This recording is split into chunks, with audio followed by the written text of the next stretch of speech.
20 तारखेला माझा सहकारी मंगेश कालोकी यांची क्रूरपणे निर्घुण हत्या करण्यात आलेली आहे। त्यानंतर पोलीस डिपार्टमेंटकडनं आत्तापर्यंत 8 आरोपींना अटक करण्यात आलेली आहे आणि त्यांना आता आज कोर्टात हजर करून 5 तारखेपर्यंत त्यांना PC देण्यात आलेली आहे।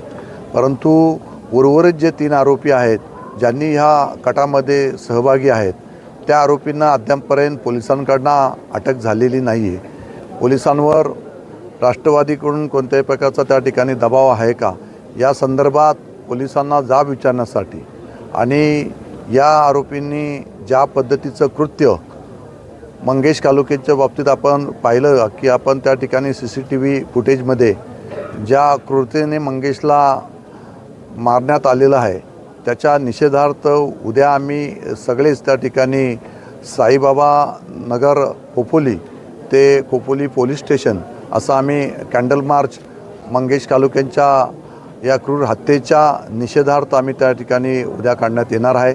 आणि याच्यामध्ये आमच्या प्रमुख मागणी त्या ठिकाणी असेल की या सर्वच्या सर्व आरोपींना तात्काळ अटक करा, यांच्यावर मोका अंतर्गत कारवाई करा, फास्ट ट्रॅकवर हा खटला चालला पाहिजे, यांना ताबडतोब फाशीची शिक्षा या ठिकाणी झाली पाहिजे। कारण अशा पद्धतीचा लोकशाहीमध्ये विजय मिळवल्यानंतर त्यांना पराजित झालेल्या राष्ट्रवादीच्या कार्यकर्त्यांनी अशा पद्धतीने क्रूरपणे त्यांना मारण्यात आलेलं आहे। आणि याच्यामध्ये सुनील तटकरे प्रदेशाध्यक्ष काल कर्जतमध्ये येऊन त्या आरोपींच्या बाजूने त्या ठिकाणी सांगत आहेत की यांचा यात काही दोष नाही आहे। तर अशा पद्धतीची आता आपण पाहिलं की ज्या पद्धतीची हत्या मंगेशची केलेली आहे याच्यामध्ये सुधाकर घारे, भरत भगत यांचं फार मोठं पाठबळ रवी देवकर यांना त्या ठिकाणी आणि या सगळ्या आरोपींना त्या ठिकाणी होतं आणि ह्यांनी एकत्रपणे येऊनच प्लॅनिंग करून ही हत्या मंगेशची घडवलेली आहे। त्यामुळे सुनील तटकरे प्रदेशाध्यक्ष असताना अशा पद्धतीने आतापर्यंत आपण पाहिलं की ज्या पद्धतीने आज आपण बीडचं हत्याकांड ज्या दिवशी संतोष देशमुखांचं झालं त्याच्यामध्ये धनंजय मुंडेला सुद्धा पाठबळ देण्याचं काम सुनील तटकरेंनी केलं। त्याच्यानंतर सूरज चव्हाण त्यांनी त्या ठिकाणी हिंदू संघटनेच्या पदाधिकाऱ्याला मारण्याचं काम केलं, त्यालासुद्धा पाठबळ देण्याचं काम सुनील तटकरेंनी केलं। या ठिकाणी सुधा घारेंनी हे प्लॅनिंग करून माझ्या मंगेश कालोकीची नगरसेवकाच्या पतीची हत्या या ठिकाणी क्रूरपणे करण्यात आलेली आहे आणि त्यात तो आरोपी असतानासुद्धा त्यालासुद्धा वाचवण्यासाठी सुनील तटकरे कर्जतमध्ये येतात। आज तर मला या ठिकाणी आल्यानंतर मंगेशच्या परिवाराने अजून एक धक्कादायक बातमी या ठिकाणी सांगितलेली आहे की जो आरोपी याच्यामध्ये जो बॉडीगार्ड रवी देवकरचा जो होता ज्यांनी मंगेशवर जवळजवळ 13 वार एकट्याने केले, जर आपण फुटेजमध्ये जर आपण पाहिलं तर 13 वार एकट्या त्या बॉडीगार्डने त्या ठिकाणी रवी देवकरच्या केलेल्या आहेत।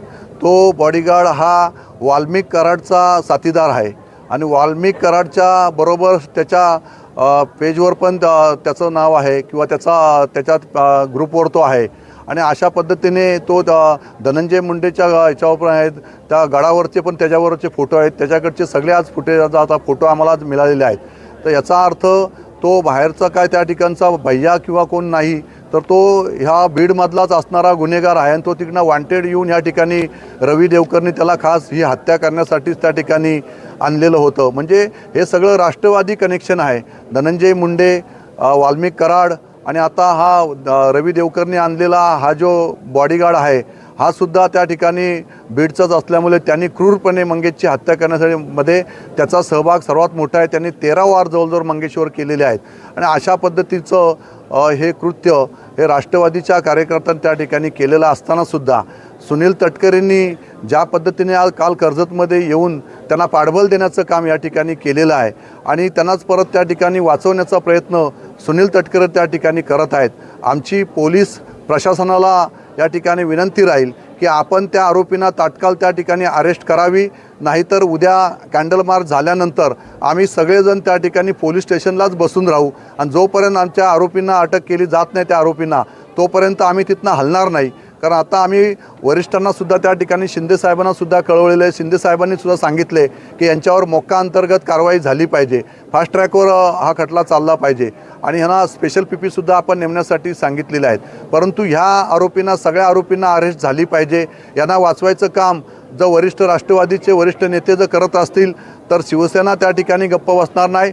संपूर्ण खोपोली शहर आणि संपूर्ण कर्जत मतदारसंघ आम्ही एकत्रपणे येऊन महाराष्ट्रातले शिवसैनिक सगळे आमदार माझे मी एकत्रपणे या ठिकाणी बोलवणार आणि जोपर्यंत त्यांच्यावर कारवाई केली जात नाही, त्यांना अरेस्ट केली जात नाही, तोपर्यंत आम्ही खोपोली पोलीस स्टेशनवर हलणार नाहीत. सर, आता स्पेसिफिक कुणावर कारवाई व्हावी अशी मागणी आहे? काय नाव नेमके नाव? जे आता FIR मधले राहिलेले आरोपी आहेत, सुधाकर घारे, भरत भगत, त्याच्यानंतर तो चव्हाण, हे जे आणि ज्याच्यामध्ये जे अजून सहभाग ज्यांचा इन्व्हेस्टिगेशनमध्ये जे आता पोलिसांसमोर आलेले आहेत, ते सगळ्या आरोपींवर त्या ठिकाणी तात्काळ अटक केली पाहिजे अशी आमची मागणी आहे आणि यांच्यावर मोक्का अंतर्गत कारवाई झाली पाहिजे. दुसरी एक महत्त्वाची गोष्ट अजून या ठिकाणी सांगतो की ज्या दिवशी मंगेशची हत्या झाली त्याच दिवशी संध्याकाळी सुधाकर घारेचा भाऊ महेंद्र घारे यांनीसुद्धा त्या ठिकाणी सोशल मीडियावर स्टेटमेंट त्या ठिकाणी दिलेली आहे की आता दुसरा नंबर भासेचा आहे. भासे कोण? तर हा संकेत भासे हा माझा भाचा आहे, हा नगरसेवक आहे. म्हणजे पहिला नंबर त्यांनी मंगेश कालोखेंचा लावला आणि दुसरा नंबर भासेंचा लावणार आहेत असं जाहीरपणे राष्ट्रवादीच्या सुधाकर घारेंचा भाऊ महेंद्र घारे त्या ठिकाणी बोलत आहे. याच्यापेक्षा अजून एव्हिडन्स पोलिसांना काय हवं आहे की ते ह्याच्यामध्ये या सगळ्यांचा सुधाकर घारेचा सहभाग आहे हे स्पष्ट त्या ठिकाणी होत आहे. भरत भगत हा त्याचा रवी देवकरचा खास मित्र आहे. तो सातत्याने या ठिकाणी इलेक्शनमध्ये त्याला पाठबळ देण्यासाठी आणि हे सगळं करण्यासाठी येत होता आणि हे सगळे यांनी एकत्रपणेच येऊन यांनी हे कृत्य केलेलं आहे. म्हणून यांना तात्काळ अरेस्ट झाली पाहिजे अशी आमची मागणी आहे. तटकरेंनी देखील यासाठी चौकशीची मागणी केली, याकडे आपण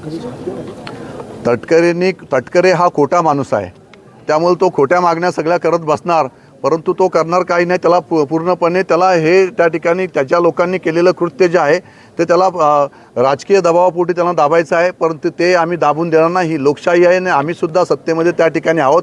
मी सुद्धा सत्तेमधील आमदार आहे.